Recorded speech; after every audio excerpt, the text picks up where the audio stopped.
How should we make the intro?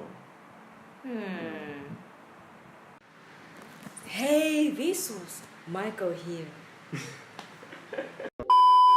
Everybody knows that teaching children are different from teaching second graders, and teaching second graders are different from adults.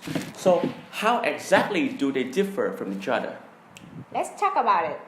So, what we're trying to achieve here is that we're trying to do the whole video in one take, and whoever flops and fails to fulfill the fluency requirement is going to have a punishment at the end of the video.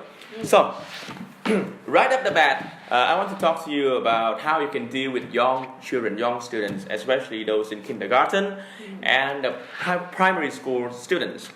So, their age range is from 3 to 10 years old, which means they're really young, and there's several things that you cannot do and you shouldn't be doing to them. First of all, you cannot be too strict because you cannot motivate them to study. Secondly, you cannot be too soft because you will spoil the children. And third of all, you cannot just tell them to sit down and talk to you like man to man, because it simply is impossible. So what can you do? Well, I have seen kind of a model that has been applied at a lot of English centers around Ho Chi Minh City. So basically, they imply 2 or more adults in one kindergarten class, especially 2 TAs. So these 2 TAs, they have different roles in the class. Both of them are going to take care of the kids, of course, but one of them is going to be super strict, and he or she is going to try to get the discipline into the classroom. And while the other is going to be a little bit softer, he is the one who is going to comfort the child when they get upset because they got told up, motivate them, explain to them why they are told up, what they're doing is wrong, and motivates them to continue to studies. So this model is very effective when it comes to large classes that has more than 10 kids. It is already a chaos, so it needs a lot of classroom management. So this model is very effective when it comes to class management, as I see. Well, as for teenager, at their age, they really value their circle of friends. So as for our teacher, it is kind of a must that we should be friendly to them, try to become their friends. Once they have gained their trust in you, they will basically confide in you just about anything that is happening through their life, especially puberty. That is the most important aspect for that age. One of the things that many parents do is that they try to avoid that. You should know about this topic, you should know about that topic, because those are for adults. Well, we also think that teenagers should know about that, and we teachers should just sit down with them, talk straight to them about what they should know and what they should avoid at that age. And I suppose that they will really appreciate our effort. So for the record, in general, be their friends is the keyword. Interesting. Yeah. So when your students have got past the puberty, it's a whole different stories, right? Yeah. And I'm not just talking about those that had just passed the puberty.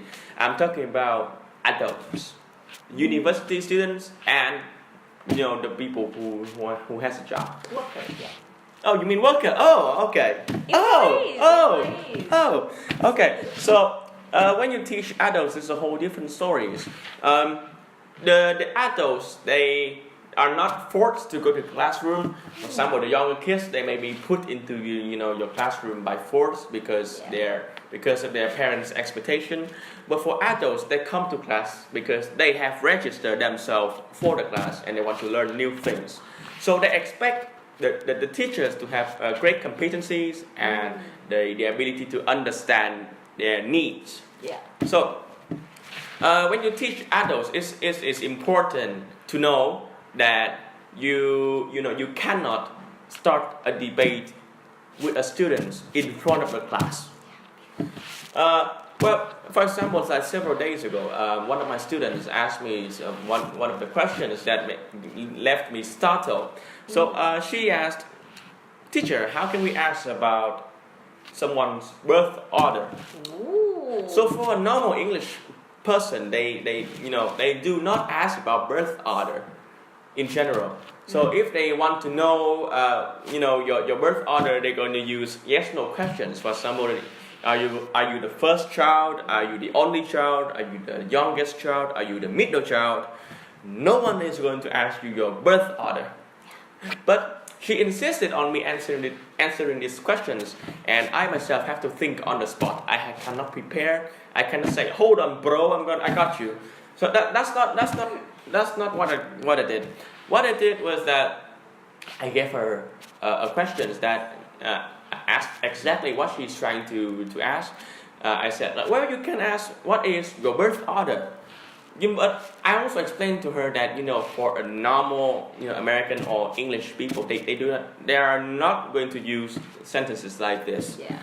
And she said that she found somewhere in some book that it has this kind of questions. So basically, what I did is that I asked her that, that's very cool. If you cannot remember it right now, please would you mind read it again at home and share with the class next time, because I myself is willing to learn. So this way your students feel that they are valued and they are here to share the experience. They got a chance to share what they know and be respected for their knowledge. So this is how you keep your adult students' motivation to study. It's very important. Wow, that is very interesting. So that's a wrap. Thank you for listening. And I also want to note that we have been trying to do that, and this is the first take. This is the very first take. No one has got punished for fluency markers, and this is a great achievement. And off the camera, we're going to celebrate right now in the kitchen with drinks, of course. So goodbye, and see you next time. See ya. We have a next time. We will have a next time. Yeah.